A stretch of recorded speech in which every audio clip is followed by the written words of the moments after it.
कि हर किसी का एक स्पेसिफिक ब्लड ग्रुप होता है, ये किसने कहा था? ये उन्होंने ही कहा था जिन्होंने ब्लड ग्रुप के बारे में हमें बताया था। ठीक, यहाँ पर आपका सबसे सही आंसर है लैंस स्टीनर। इन्होंने ही हमें ब्लड ग्रुप के बारे में नॉलेज दी थी, ब्लड ग्रुप के बारे में इन्होंने बताया था। अब हमें कितने तरीके के ब्लड ग्रुप्स देखने को मिलते हैं? हमें ब्लड ग्रुप देखने को मिलता है ए, बी, ओ और बी।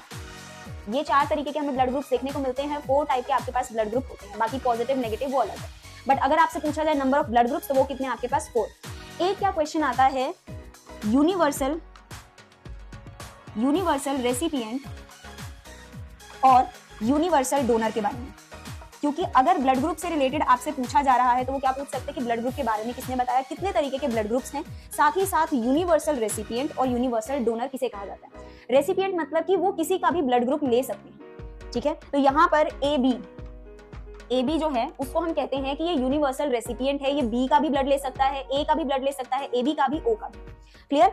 बट यूनिवर्सल डोनर किसे कहा जाता है? ये ओ को कहा जाता है कि ये किसी को भी अपना ब्लड दे सकता है बट किसी से रिसीव नहीं कर सकता। ऐसे ही ए भी हर किसी से रिसीव कर सकता है पर किसी को डोनेट नहीं कर सकता। क्लियर है? तो ये ब्लड ग्रुप से रिलेटेड हमें इतनी चीजें पता चल गई। बाकी हम मेंडल और डार्विन के बारे में आगे के क्वेश्चंस में पढ़ेंगे। बट यहाँ पर ये समझ लो, मेंडल जो थे उन्होंने हमें बताया था, मेंडल को हम क्या कहते हैं? फादर ऑफ जेनेटिक्स, या कुछ फादर होते हैं, फादर ऑफ जेनेटिक्स इन्हें कहा जाता है। ठीक है, तो ये कुछ चीजें हम कुछ साइंटिस्ट के बारे में पढ़ते चलेंगे। इसमें हमें हेल्प क्या मिलेगी कि एक क्वेश्चन करोगे उसके साथ हमें 2-3 चीजें और पता लग जाएंगी। ठीक है, ओके।